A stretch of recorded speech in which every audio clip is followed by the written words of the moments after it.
Hello everybody, my name is Kevin. I'm a singer-songwriter. I am here today with Quinn, owner of Cactus Music Records. So Quinn, I wanted to know what your journey into the music and how you came to be in this lovely store.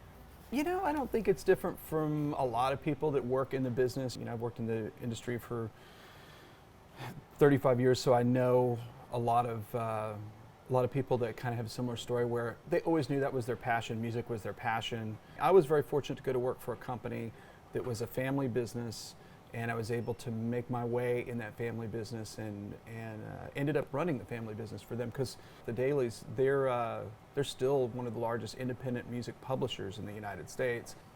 I guess my initial journey, always had records, started buying records at a young age, big fan.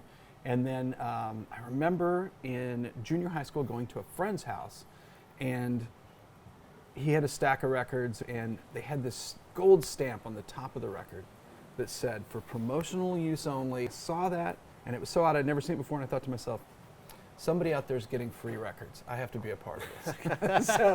so in high school, I started working part-time at the record store. Again, I was a musician, going to college, whatever. And then as the original ownership was facing end-of-life issues, we partnered with the St. Arnold Brewery here in Houston, Bruce Levy, whose family is the Rice Epicurean Markets, and George Fontaine, who owns New West Records, who are all big Houstonians and very Houston-centric people, to create a new entity, and that's what we have here. We've been here for 17 years. Can you tell me what makes Cactus Music stand out from the other record stores? Well, like we were discussing earlier, there's that history of being a 47-year brand that that the other stores don't have. But I will say this, people in Houston, Texas that value physical goods and shop at record stores, they're really lucky, because there's a bunch of great stores here. To speak to what makes record stores different, makes Cactus different, every city that has a great record store, if you visit those stores, what you will see is those stores are where people that love music congregate. In all those stores,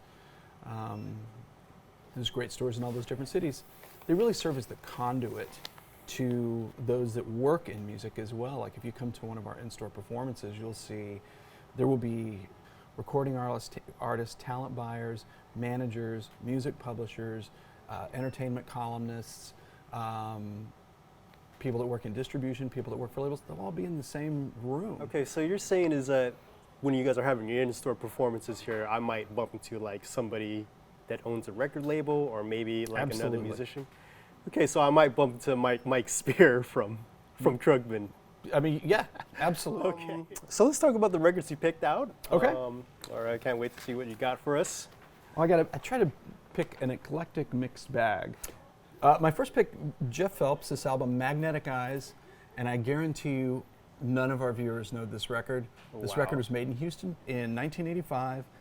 There was estimated only 300 records pressed. It is one of the best electronic soul records of the like mid-80s. It's very Prince, very the female vocalist on it is great, but it's like this Casio tone soul record that's hugely influential, and to find an original is very hard to find. But this is, and it was made in your backyard here in Houston, Texas. The next one I picked was a record, there's all these great records that came out of the pandemic. Paul Weller is one of my favorite recording artists. He's from the Jam and Style Council, but he's one of my favorite British singer-songwriters, and he recorded this record during the pandemic. It came out at the end of the pandemic, called Fat Pop, and it is one of his finest records. His record before this was a real return to form, and this, this was just kind of like the soundtrack of a pandemic for me. I just listened to this record tirelessly, and he's on a roll. His last 3 records have been 3 of the best records of his career. So this is a terrific record. I'm going to pick this another Houston. We've started with a Houston record. We're going to end with a Houston record. All right. So this is Krugman and View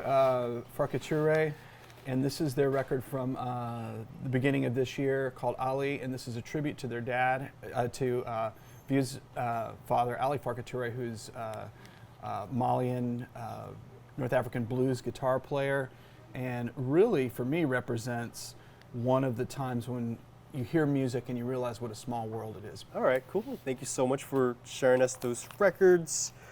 What do you have in plans for the future of Cactus Music Records? We always want to be that surprise for people as their third place. They're not at work, they're not at home. Where do they see themselves if they have an hour to kill? They're at the record store, they're going to find something that's going to blow their mind. We're Well, gonna do that. that concludes our interview. I don't have any more questions for you, so thank you much for. It was a pleasure. Yeah, no problem. Thank you for letting us all. Thank you for being patient with us as well. And, thank you so much for having us here and keeping the ship afloat.